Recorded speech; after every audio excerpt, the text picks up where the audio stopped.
first met in person with Mary E. in the summer of 2007. I had arranged with her husband of 15 years, Terrence, to see her for an interview. Mary had initially agreed, since I was not a newsman, but rather an amateur writer gathering information for a few early college assignments and, if all went according to plan, some pieces of fiction. We scheduled the interview for a particular weekend when I was in Chicago on unrelated business, but at the last moment, Mary changed her mind and locked herself in the couple's bedroom, refusing to meet with me. For half an hour, I sat with Terrence as we camped outside the bedroom door, I listening and taking notes while he attempted fruitlessly to calm his wife. The things Mary said made little sense, but fit with the pattern I was expecting. Though I could not see her, I could tell from her voice that she was crying, and more often than not, her objections to speaking with me centered around an incoherent diatribe on her dreams, her nightmares. Terrence apologized profusely when we ceased the exercise, and I did my best to take it in stride. Recall that I wasn't a reporter in search of a story, but merely a curious young man in search of information. Besides, I thought at the time I could perhaps find another, similar case if I put my mind and resources to it. Mary E. was the sysup for a small Chicago-based bulletin board system in 1992, when she first encountered smile.jpg and her life changed forever. She and Terrence had been married for only 5 months. Mary was one of an estimated 400 people who saw the image when it was posted as a hyperlink on the BBS. Though she is the only one who has spoken openly about the experience, the rest have remained anonymous, or are perhaps dead. In 2005, when I was only in 10th grade, smile.jpg was first brought to my attention by my burgeoning interest in web-based phenomena. Mary was the most often cited victim of what is sometimes referred to as smile.dog. The being smile.jpg is reputed to display.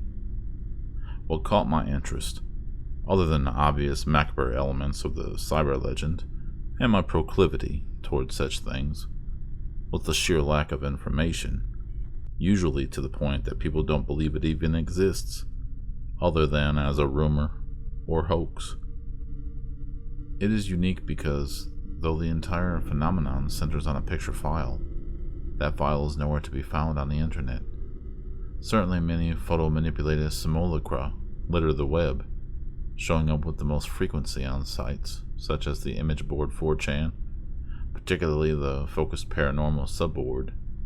It is suspected these are fakes because they do not have the effect the true smile.jpg is believed to have, namely, sudden onset temporal lobe epilepsy and acute anxiety.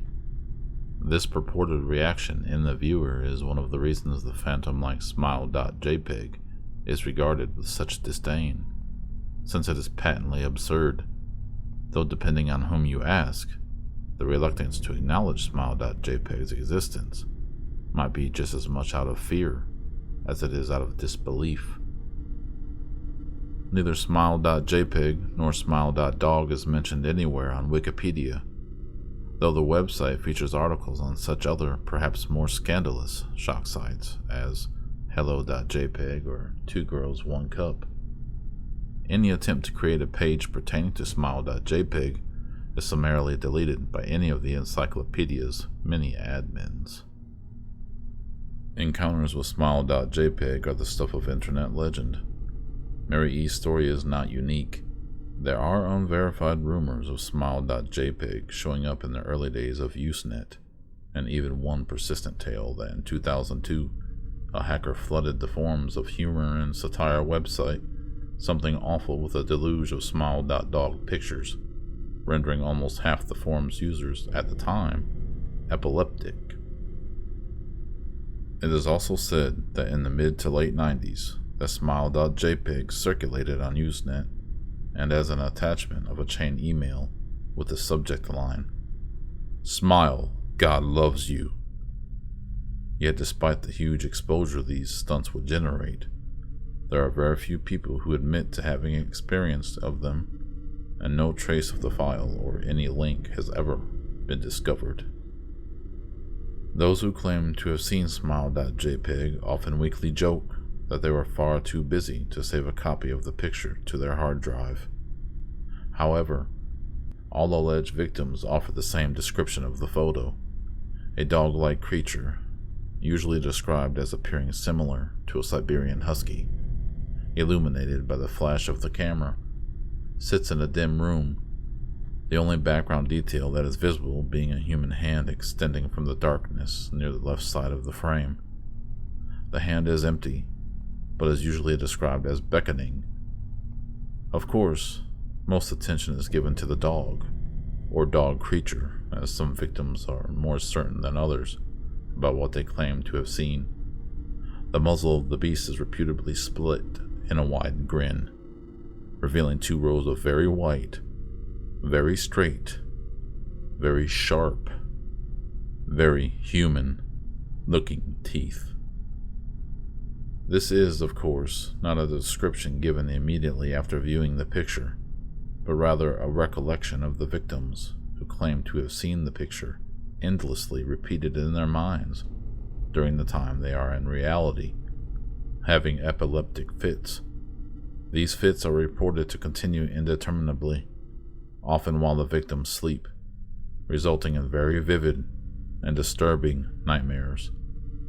These may be treated with medication, though in some senses it is more effective than others. Mary E., I assumed, was not on effective medication. That was why after my visit to her apartment in 2007, I sent out feelers to several folklore and urban legend-oriented news groups, websites, and mailing lists, hoping to find the name of supported victims of smile.jpg who felt more interested in talking about his experiences. For a time, nothing happened at all, and at length I forgot completely about my pursuits, since I had begun my freshman year of college and was quite busy. Mary contacted me via email, however, near the beginning of March 2008. Dear Mr. L., I am incredibly sorry about my behavior last summer when you came to interview me. I hope you understand that it was no fault of yours, but rather my own problems that led me to act out as I did. I realized that I could have handled the situation more decorously. However, I hope you will forgive me. At the time, I was afraid. You see, for 15 years, I have been haunted by smile.jpg. SmileDog comes to me in my sleep every night. I know that sounds silly, but it's true. There is an ineffable quality about my dreams, my nightmares, that makes them completely unlike any real dreams I have ever had. I do not move and do not speak. I simply look ahead, and the only thing ahead of me is the scene from that horrible picture. I see the beckoning hand, and I see SmileDog. It talks to me. It is not a dog, of course, though I am not quite sure what it really is. It tells me it will leave me alone if I only do as it asks. All I must do, it says, is spread the word. That is how it phrases its demands, and I know exactly what it means. It wants me to show it to someone else. And I could. The week after my incident, I received in the mail a manila envelope with no return address. Inside was only a 3.5-inch floppy diskette. Without having to check, I knew precisely what was on it. I thought for a long time about my options. I could show it to a stranger, a co-worker, I could even show it to Terrence. As much as the idea disgusted me. And what would happen then? What if SmileDog kept its word? I could sleep. Yet, if it lied, what would I do? And who was to say something worse would not come for me if I did as the creature asked? So I did nothing for 15 years. Though I kept the diskette hidden amongst my things, every night for 15 years SmileDog has come to me in my sleep and demanded that I spread the word. For 15 years I have stood strong, though there have been hard times. Many of my fellow victims on the BBS board, where I first encountered smile.jpg, stopped posting. I heard some of them committed suicide. Others remained completely silent, simply disappearing off the face of the web. They are the ones I worry about the most. I sincerely hope you will forgive me, Mr. L. But last summer, when you contacted me and my husband about an interview, I was near the breaking point. I decided I was going to give you the floppy diskette. I did not care if SmileDog was lying or not. I wanted it to end. You were a stranger, someone I had no connection with. And I thought I would not feel sorrow when you took the diskette as part of your research and sealed your fate. Before you arrived, I realized what I was doing. I was plotting to ruin your life. I could not stand the thought, and in fact, I still cannot. I am ashamed, Mr. L. And I hope that this warning will dissuade you from further investigation of smile.jpg. You may in time encounter someone who is, if not weaker than I, then wholly more depraved, someone who will not hesitate to follow SmileDog's orders. Stop while you are still whole. Sincerely, Mary E. Terrence contacted me later that month with the news that his wife had killed herself. While cleaning up the various things she'd left behind, closing email accounts and the like, he happened upon the above message. He was a man in shambles. He wept as he told me to listen to his wife's advice. He found the diskette. He revealed and burned it until it was nothing but a stinking pile of blackened plastic. The part that most disturbed him was how the diskette had hissed as it melted, like some sort of animal, he said. I will admit that I was a little uncertain about how to respond to this. At first I thought perhaps it was a joke, with the couple belatedly playing with the situation in order to get a rise out of me. A quick check of several Chicago newspapers' online obituaries, however, proved that Mary E. was indeed dead. There was, of course, no mention of suicide in the article.